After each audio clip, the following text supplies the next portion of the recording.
Le flash d'information locale, présenté par Laura Sahin. Bonjour à tous et bienvenue dans votre flash d'information sur Radio JM. Nous sommes le lundi 3 juin et voici les titres de votre édition. Selon la préfecture de police, 3500 personnes ont défilé hier après-midi dans les rues de Marseille pour afficher leur soutien aux Palestiniens. Les députés La France Insoumise Sébastien Delogu et Manuel Bompard étaient présents lors de cette manifestation. Fabien Roussel, le patron des communistes en meeting à Marseille pour la campagne des européennes, a également appelé à la solidarité totale et entière à la Palestine. Un jeune homme de 25 ans a été pris pour cible samedi soir. Il a reçu une balle dans la jambe. Connu des services de police, il a été ciblé dans le quartier de Saint-Marcel. Ses jours ne sont pas en danger. Un homme arrêté après 92 vols dans les parkings souterrains du centre-ville de Marseille. Il s'agit d'un homme en situation irrégulière qui résidait dans un centre de rétention administrative à Perpignan. Il a été interpellé et mis en garde à vue à Marseille. Il y a quelques jours, les amis de Soroka, le deuxième plus gros hôpital d'Israël, se sont réunis pour soutenir les victimes israéliennes du 7 octobre dernier. Eric Sportich, psychiatre et spécialiste en thérapie cognitive et comportement, était invité pour parler du stress post-traumatique suite aux événements du 7 octobre en Israël. On l'écoute au micro de Jordan Toiti. La dimension d'équipe, de sécurité autour des personnes endeuillées ou des personnes victimes de stress est capitale pour la guérison. Être autour d'eux, être à leur écoute est déjà une étape importante. Et après les psychothérapies avec des gens formés, la thérapie comportementale, le MDR, toutes ces techniques-là qui sont développées en Israël, qui montrent que la prise en charge va aider ces familles et ces victimes. Un accompagnement au quotidien qui se sent tout soutenu et pas seul, parce que la priorité par rapport au stress post-traumatique, c'est de ne pas être seul. Ça se soigne, ça se traite, et si on s'organise comme les hôpitaux semblent le faire, la résilience est au bout, et donc une notion d'espoir pour tous ces enfants et toutes ces familles endeuillées. C'est une nouvelle qui fait la une chez nos confrères de la Provence. Les fans de Johnny Hallyday vont célébrer l'anniversaire de sa mort dans la cathédrale de la Major le 15 juin prochain. Chassé de l'église de la Madeleine à Paris, le curé de la Major a accepté cette messe très rock'n'roll dans 12 jours dans la cité phocéenne. L'association des Piémontais du pays d'Aix organisait ce week-end à l'hôtel de ville d'Aix-en-Provence un colloque sur le 80e anniversaire des accords de Sarreto. Jean-Philippe Bianco, président de l'association, évoque cette célébration importante au micro de Magali Barthès. Ces accords ont été signés entre la résistance française et les partisans italiens en mai 1944.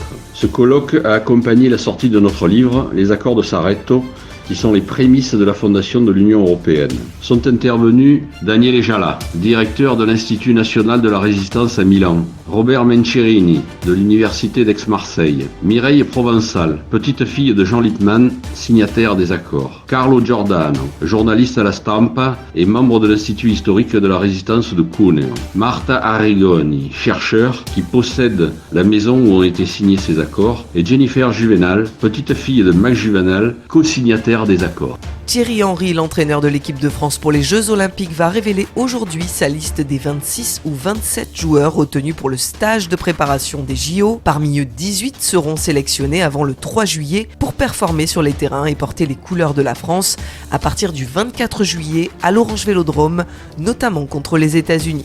En tennis, les huitièmes de finale des internationaux de France ont démarré hier. Résumé et résultats avec notre journaliste sportif Jordan Toiti. Quel spectacle cette année sur la terre battue parisienne. Le troisième tour entre Novak Djokovic et Lorenzo Musetti a duré jusqu'au bout de la nuit samedi soir pour nous offrir un match d'anthologie. Le Serbe, vainqueur en 5-7, 7-6, 6-7, 2-6, 6-3, 6-0 en 4h29 de jeu, s'est d'ailleurs adressé en français au public de Roland après cette victoire. Je dois dire un grand respect, une grande félicitation pour une grande bataille à Musetti parce qu'il était le meilleur joueur sur le court en ce moment. Un grand merci parce que vous me donnez énergie à deux partout, au quatrième set. Dans ce moment-là, j'étais les différents joueurs. Donc merci pour le soutien. C'était un de peut-être le plus bon match que j'ai joué ici. Merci beaucoup. Côté français, Varvara Kravecha, naturalisée il y a un peu plus d'un an, est en deuxième semaine pour la première fois de sa jeune carrière. Un grand moment d'émotion pour la joueuse de 23 ans. Je peux pas vraiment croire, mais je suis tellement heureuse de suivre de ce tournoi avec l'ambiance. C'est tellement d'honneur d'être ici avec vous. Quand on me supporte comme ça, c'est juste magnifique. Merci. Elle affronte aujourd'hui Mira Andreeva pour une place en quart de finale. Et Corentin Moutet, dernier français en lice, a failli créer la sensation mais a vite déchanté. Face au numéro 2 mondial Yannick Sinner, il aura empoché le premier set 6-2 avant de s'écrouler 6-3, 6-2, 6-1 en 2h41 de jeu. A noter la victoire expéditive hier de la polonaise Iga Swiatek en 40 minutes 6-0, 6-0 face à Anastasia Potapova.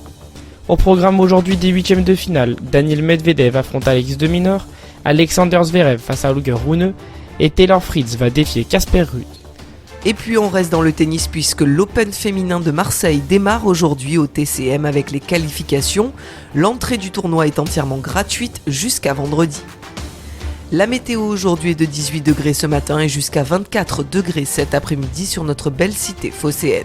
Je vous retrouve tout à l'heure à 13h avec l'invité politique de la semaine. À 6 jours des élections européennes, je reçois Marie-Arlette Carlotti, ancienne députée européenne. À tout à l'heure sur le 90.5.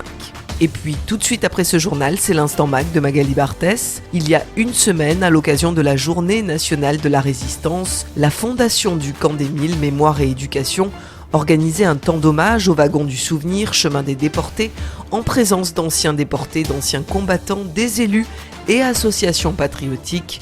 Magali Barthès était présente, reportage à suivre. A tout de suite sur Radio JM et très belle journée à tous. Vous venez d'écouter le flash d'information locale présenté par Laura Saint.